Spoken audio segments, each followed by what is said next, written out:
Welcome to the Press Row. Behind-the-scenes stories from the world of sports media. Press Row. Insight and interviews from around the sports world. Now here's your host, Jonah Siegel.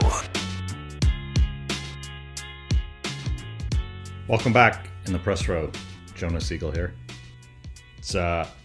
We live in a world where data and analytics is so prevalent, and we're always looking for an edge, be it professionally and now even personally.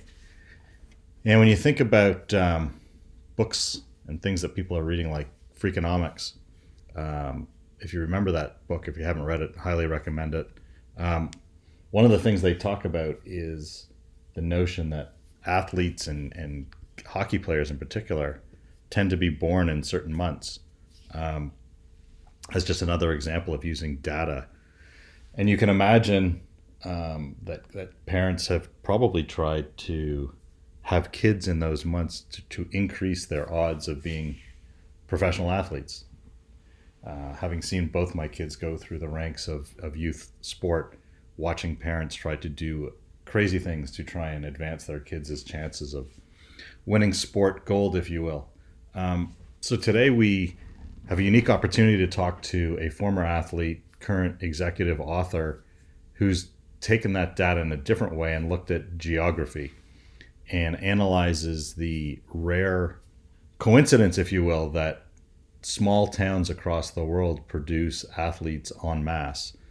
And I think back to growing up watching the Maple Leafs play and the rise of goaltenders out of a town in Quebec, I think it was called Chicoutimi, that, just continually was pumping out goalies. And I think back to the Red Wings and their successes in the late 80s and 90s, always finding those nuggets of talents in places nobody ever else did before.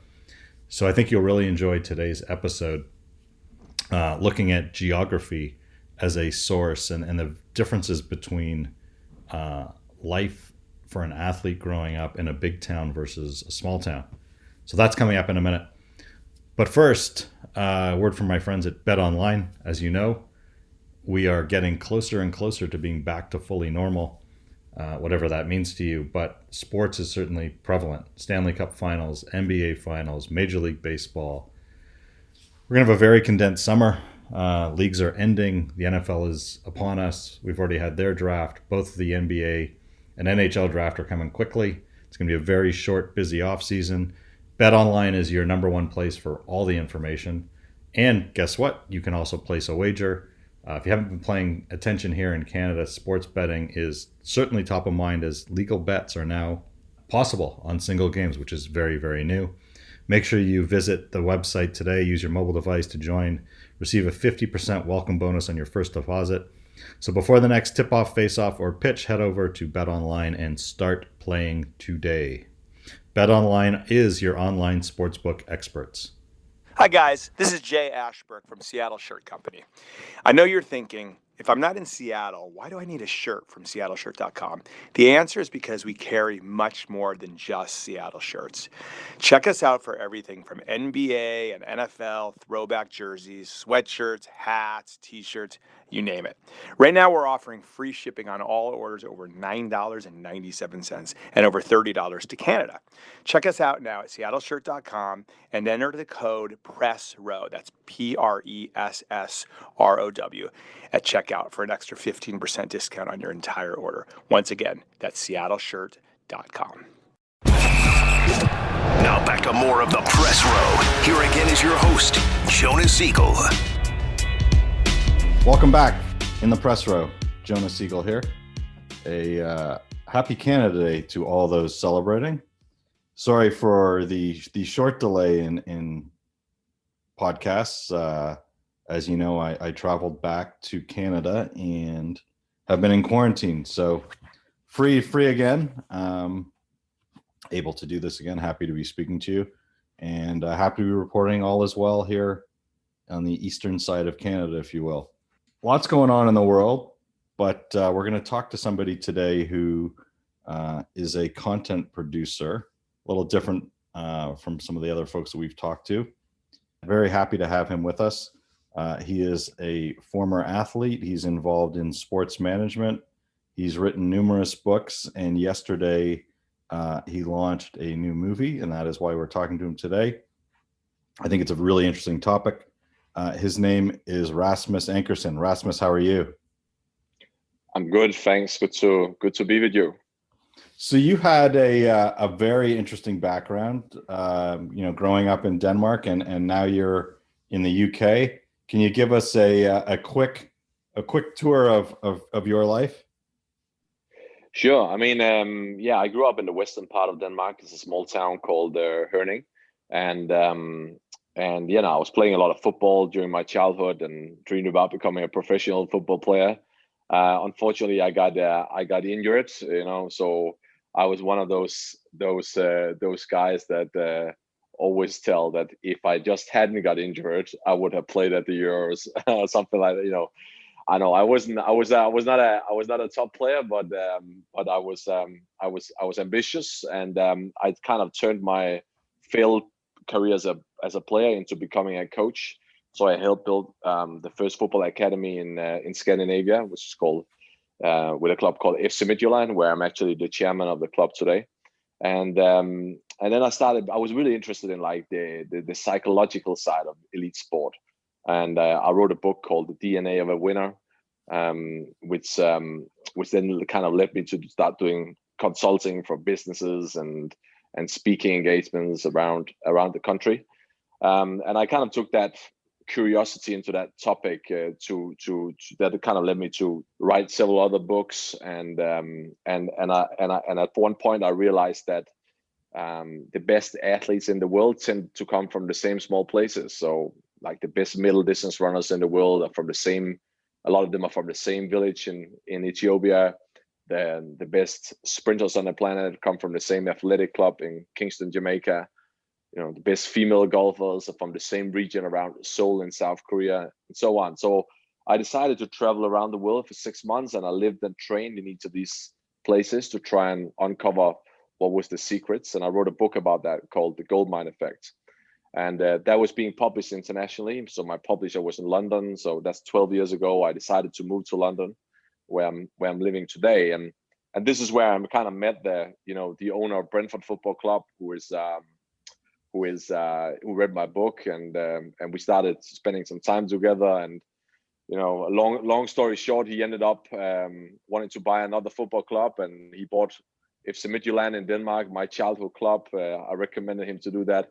I became the chairman. We ran the club. We won the championship in the first year after we took over, and then I got involved at Brentford. So that's kind of been my day job for the last 7 years, running Midtjylland and the football department of Brentford. And obviously this interest in high performance cultures kind of led me to produce the film I released yesterday, which is a kind of a side project I've been doing for the last few years, which actually happens to be a movie about my hometown, Herning in Denmark, that has produced 5 NHL players over 9 years, which is like kind of in the same, to put that into perspective, like in the same time period, Chicago produced 3 and Detroit produced 4. So it's quite amazing what the town has achieved, and I was curious to find out why and what we can learn from that. So I guess that's why we're here today. Yeah.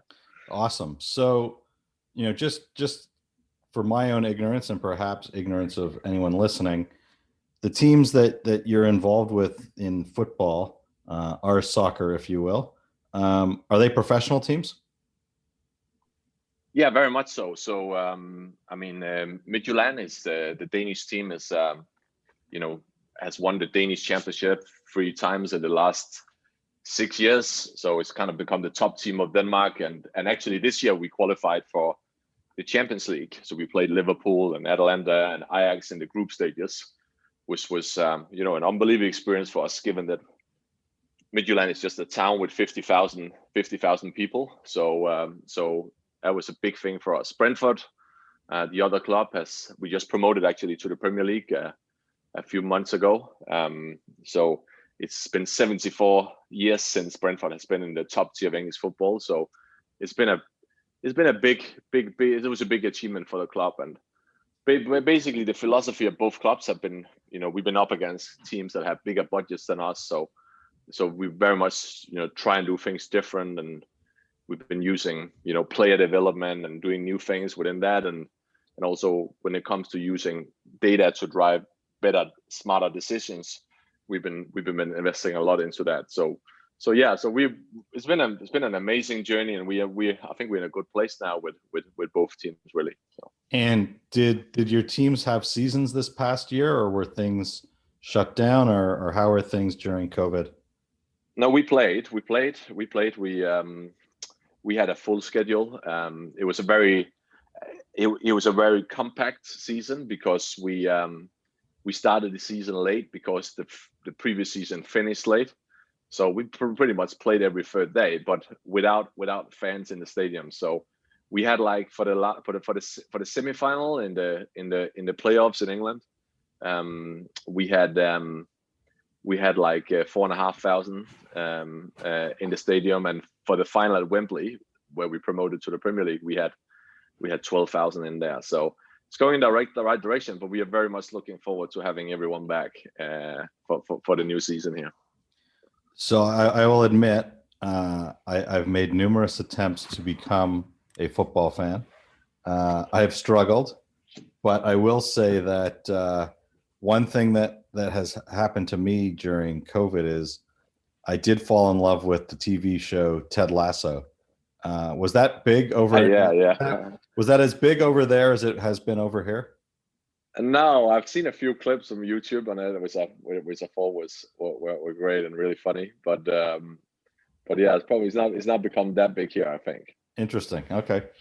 When we think about data in sports and analytics, a lot of times we think about, Moneyball. I'm sure you're familiar with the book and the movie. I think I can't remember if it was Freakonomics specifically that dealt with, the notion that professional athletes, I think in that instance, it was hockey players, all tend to be born within certain months of the year, not all, but predominantly. You've traced this down to something very different, and that is geographic location. How did that come about?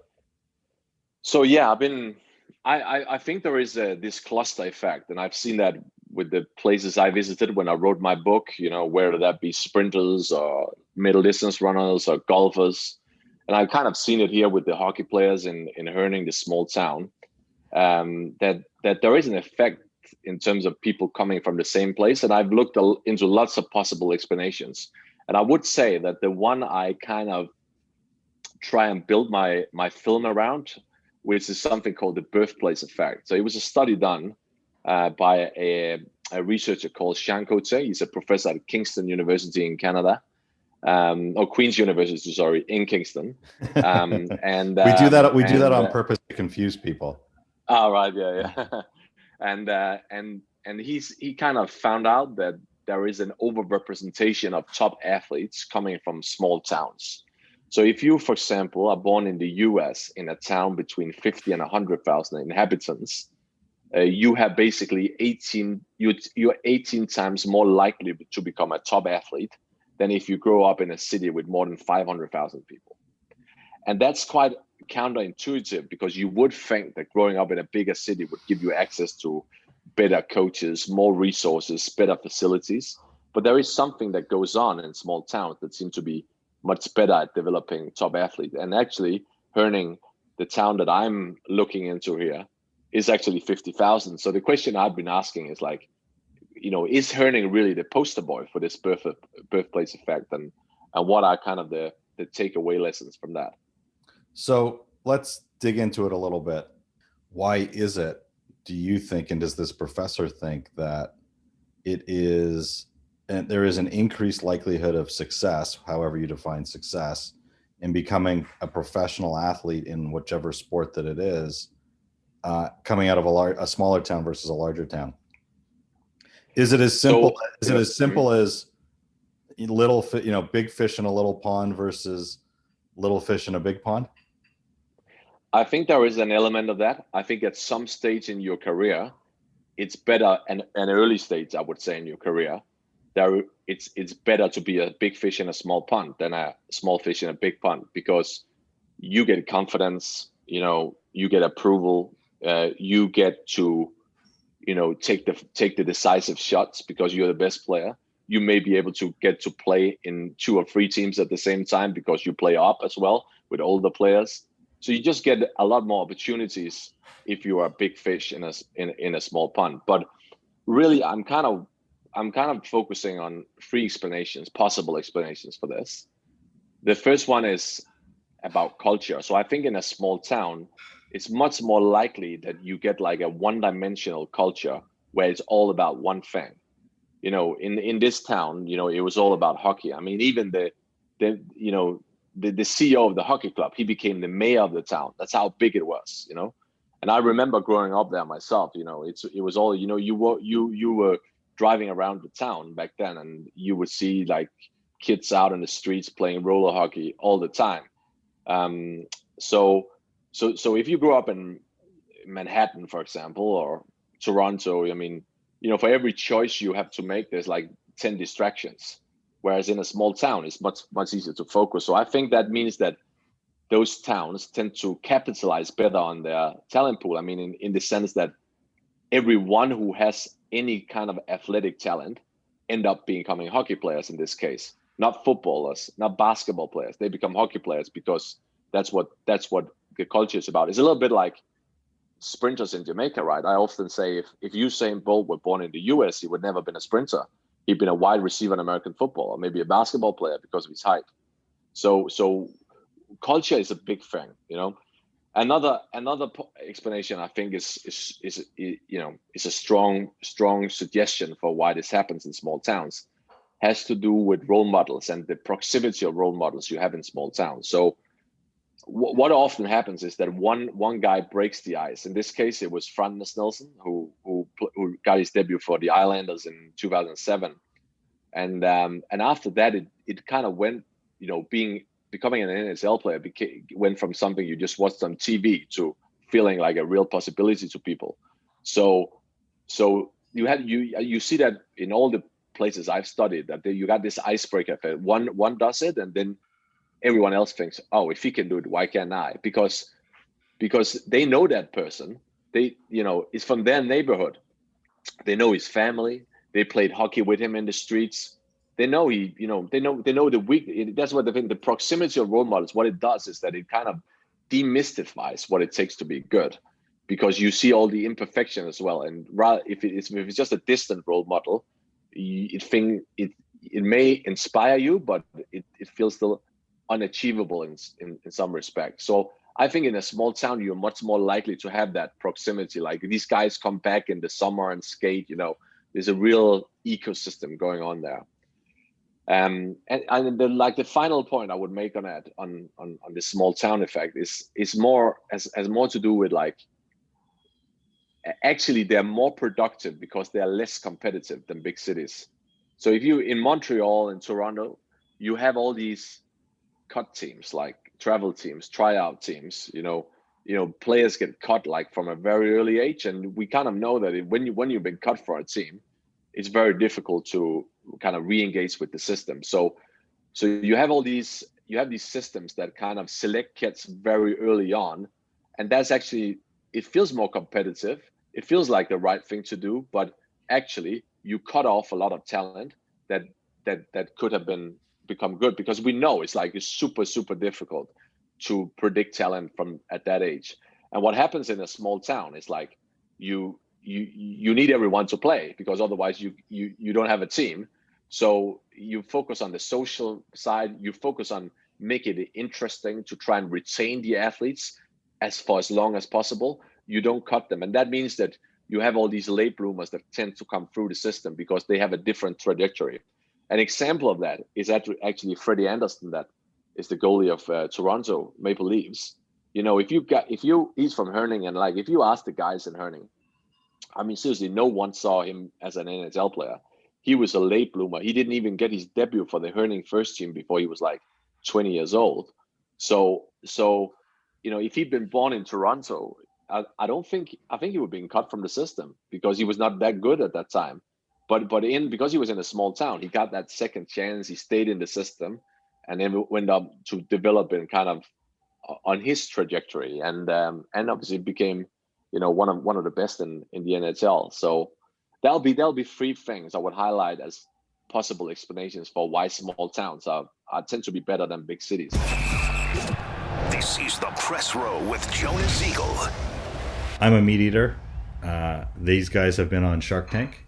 Moink meat is so delicious. I love it, and you will too. Get Moink right now. Moink was founded by an 8th generation farmer who was featured on Shark Tank. Kevin O'Leary said it's the best bacon he's ever had. Jamie Siminoff, creator of the Ring Video Doorbell, also invested in Moink. Join the Monk movement today. Go to moinkbox.com/believe right now. And listeners to this show get free bacon for a year with every box ordered. Let me say that again. Free bacon for a year with every box ordered. You go to moink.com. That's MOINK box.com/believe. And you get a free box of bacon with every box ordered. That's 1 year of best bacon you'll ever taste, but for a limited time. Spelled Moink, MOINK box.com/believe. That's moinkbox.com/believe. So do you use, or are you using, or are you convincing others to use this type of information to focus on smaller towns for scouting? And for, the world has gotten very small. So, is the idea that for your teams, and when I guess you talk to others, that they should be looking for those nuggets of gold in smaller towns as opposed to big cities? I think it's more a matter of trying to take some of the elements, the good things from a small towns, and build them into your environment wherever you are. So this doesn't mean that if you want your kids to become top athletes, you should move to a small town. That's not what I'm saying. But I think there's a lot to learn from the environments that you typically see there. So, for example, at one of the football clubs I run today, we're building a new training ground now, okay? And we've taken quite a few ideas from this research to try to implement that. That would be, for example, that we will have, typically when you build these facilities, it's very typical in sports today. We build these fancy facilities, and then we have the first team players like completely separated from the rest, because we kind of see any interaction that they're going to have with like younger athletes or kids, that we see that as a distraction. And we kind of turn it around and say, we want people to be together. We want these micro interactions going on every day where the younger athletes can kind of mirror the best and speak to them, see what they're doing, kind of see what habits they have. So we want like a facility that brings people together rather than separating them. And I think that's sometimes the curse of modern facilities, is that they kind of separate people rather than bring them together. And those micro interactions are just such a key thing if you want to really develop talent, I think. So yesterday you released a book called The Hockey Miracle in the Middle of Nowhere. Talking again about Freddie Andersen and the success of players from your town. Tell us a little bit about that. Yeah, so basically Herning is an example, this little town, which happens to be my hometown actually, where I grew up. So Herning happened to be like a poster boy for this birthplace effect, I think, because as I said, it's 50,000 inhabitants. It's a lot of these things we just spoke about takes place there. So, I went around when I wrote my book, The Gold Mine Effect, I went around the world to visit all these places, but I didn't really realize that maybe the most impressive of all of these gold mines, as I call them, they were right on my doorstep in Herning, where I grew up. So that's why I decided to return home to try and tell this story and really go deep and understand how the hockey culture developed. And so really this is what the story, the film is about. It's about why did 5 players from such an unlikely place make it to the NHL? I mean, this is one of the crazy things, is that there are more hockey referees in Toronto than there are hockey players in Denmark. Okay? And then there's a small town in Denmark, and they produce 5 NHL players. I think the chance of making it to the NHL, if you're a minor league player in Toronto and you grew up and you play hockey there, it's like 1 in 4,000. But if you grew up in Herning between like 80, 85 and 95, then you had like 1 in 75 chance of becoming an NHL player. That's how crazy it is. So that's what the film is about. It tries to tell this story and maybe come up with some possible explanations for why it happens and what we can learn from it. And where can people see the movie? So it's on at the moment it's on Vimeo. So if people go in there and they type in the Hockey Miracle, then it will come up, and it will be available on iTunes as well in a few weeks' time, and on Google Play too. So that's where people can watch it. And what's the? I assume the players that you're talking about have seen it. What's been their response? Yeah, I had a preview actually 3 days ago. I went back to Denmark, to Herning, and I had I made a preview for all the people there who helped me make the doc. And unfortunately, like Frans Nielsen, who was the first player, he was there. He played for Detroit today and Red Wings, and I'm not sure if he still got he used to have the record for the most shootout goals in the history of the league. So he came back. He was on holiday and back home, so he came to watch it. And Niklas Jensen, that played for New York Rangers, was there, and Peter Regan, who played for Ottawa Senators. I think Freddie Anderson and was still in the U.S., so he couldn't come back, and the same with Oliver Bjorkstrand. So so they were there. I think they liked it. They sometimes when you're part of it, you don't think about why it takes place. You don't know how big the story is before someone else tells it and put more an analytical view on why it happened. So I think they've been like really curious and interested in understanding like how it could happen. And I guess the final question is, you've been trying to take the learnings and apply them in a business world. How do you equate the two? I think try and look at these things from a conceptual level. So basically, take a concept like proximity of role models. I think that's equally relevant in a business context. How do you build in, role model effect in a business? How do you make sure that there is a connection between the young guys coming to work for the company and the stars of the company, and there's these interactions that build belief and make people feel that it's possible to achieve something big. I also think the point about culture and making sure that if you're a software company, basically you want to make sure that everyone who could become a top software engineer become a top software engineer and doesn't end up doing something else. And that has a lot to do with the culture you build and how you attract people. So I think there is a lot of concepts that can be applied to the business world on a conceptual level. Well, it's all very interesting and certainly timely. We look at the world of sport and business today, and data and analytics, and always trying to find an edge has become much more prevalent.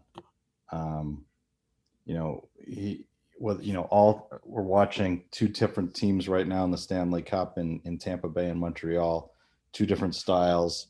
Moneyball was a huge thing in baseball.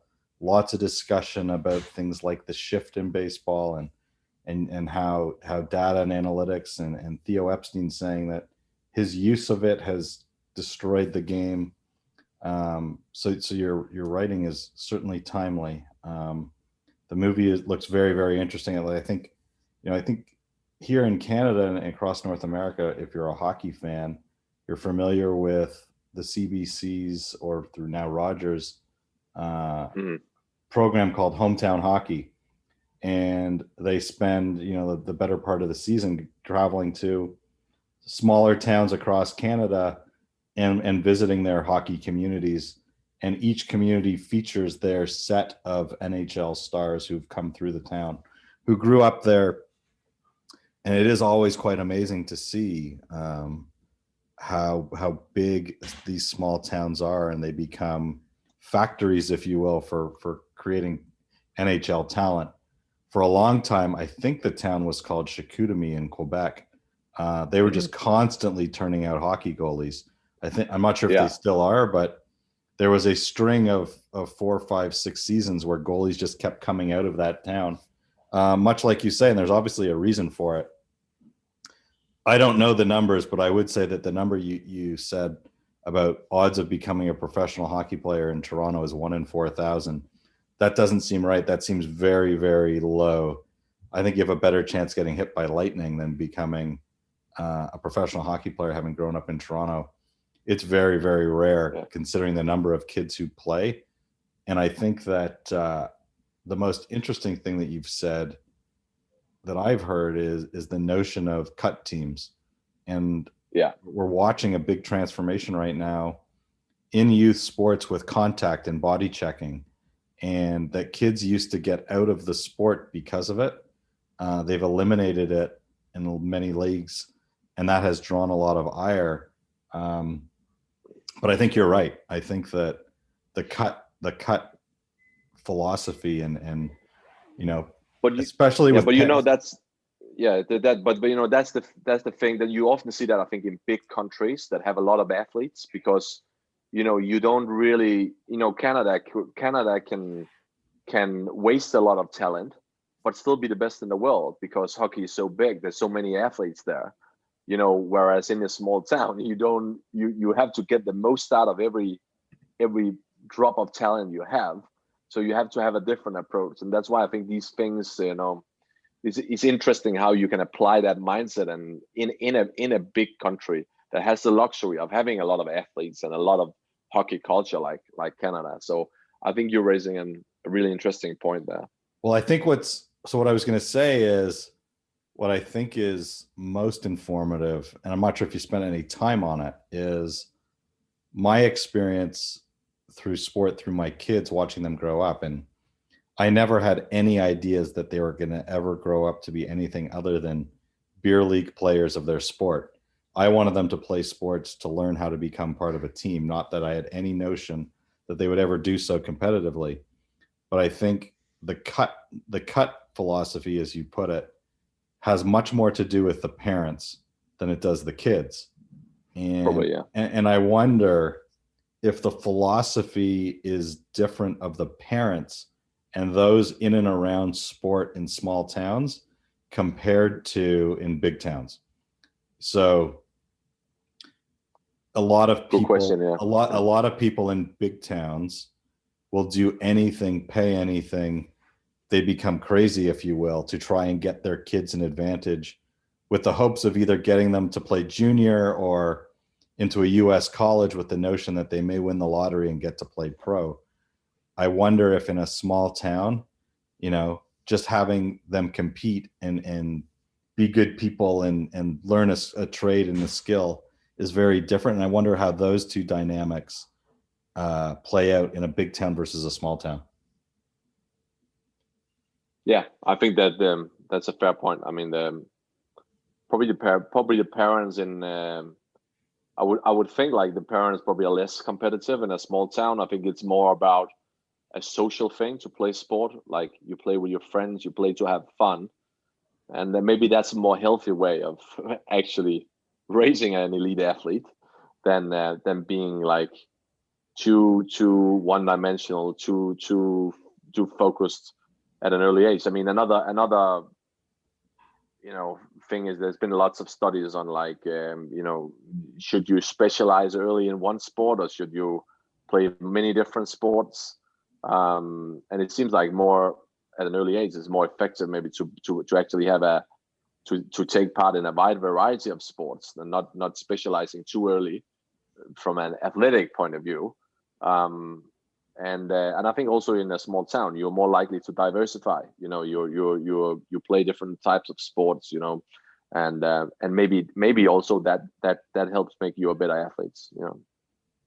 Well, I really appreciate you spending some time with us today. He is Rasmus Ankersen. He is the chairman of one championship league team. He's the director of another football team. Played sport at an early age. He's an author, and now he has released a movie called The Hockey Miracle in the Middle of Nowhere, which you can find on Vimeo, soon to be on iTunes and Google Play. Suggest everybody watch it. Really interesting. Rasmus, thank you for joining us today. My pleasure. Once again, Thank you to Rasmus Ankerson for joining us today on the podcast. Hope you enjoyed it. I think it gave me a lot to think about. Hope it does for you as well. Please remember, you can find us and subscribe on all of your favorite podcast places.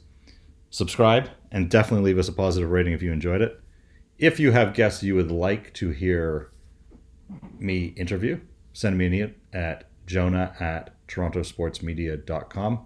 If you are a guest and you would like to appear, you can email me at jonah@torontosportsmedia.com. And finally, if you are a sponsor and like to sponsor the show, you can also email me at jonah@torontosportsmedia.com.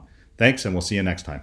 Thank you for listening to another edition of the Press Row Podcast. You can subscribe on all your favorite podcast platforms. To contact Jonah or to sponsor the show, email Jonah at torontosportsmedia.com.